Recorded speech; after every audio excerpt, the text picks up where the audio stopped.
Alright, good old buddy Brooks in, just getting some masks up to snuff.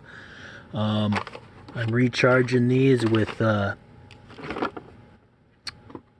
these would be the P100 style filters. I actually put back on the shelf the N95s and stuff, the 95 series. That just means it filters less particulates. So let somebody else fight over those. And then some of these other abbreviations just denote some types of air that they filter.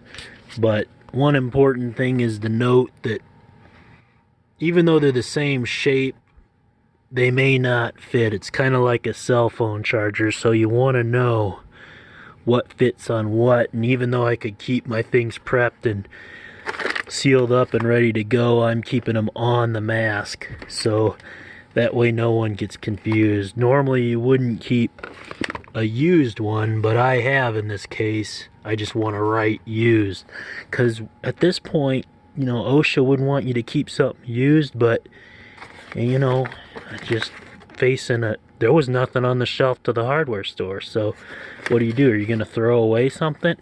No, if it's, you know, it's been in a pile of asbestos, you might throw it away. But that's the other thing, a P100, it's gonna filter out quite a bit more particulates. So for me, it's a good decision. And just having these masks ready to go. Obviously my favorite one here, I haven't been able to get this one. The threads on this circle are different than this circle. You know, they're all different. So do your research there. Over and out from the masks. Alright, back in. Another thing you don't want to forget is your eye protection. You don't want to negate all your safety. Couple different styles. Obviously the full goggle or the mask with the eye protection included is going to seal you off.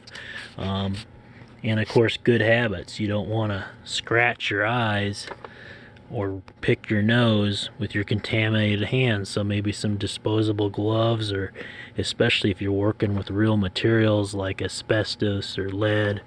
You know, just in the notion that these stronger filters are for masks that actually let you do work, gosh forbid. So they'll be ready for you. Keep everything ready and organized. Over and out.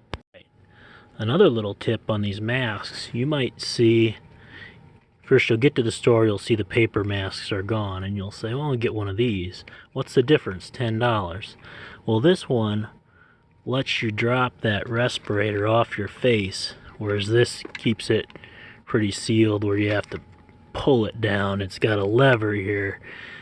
And that's like if you want to exit your work environment and speak to your boss, or just quickly get the mask off your face but leave it strapped on. So there's just some differences, especially if you're shopping the internet and you don't know. And of course, in the filters, some thread on 100% and some kind of twist on. I kind of like the thread on style, but I have a lot of these twist on styles too. So just some subtle differences. They can be cylinders, and you gotta just look at them to make sure they twist on. Most of them work pretty good because they're held by pretty tough constringents or whatever, NIOSH and OSHA and stuff. So they're designed to go out in the field and sandblast and work with chemicals and do a day of hard roofing. You know, it's a pretty tough piece of equipment. You might consider putting back the paper mask and picking up one of these even.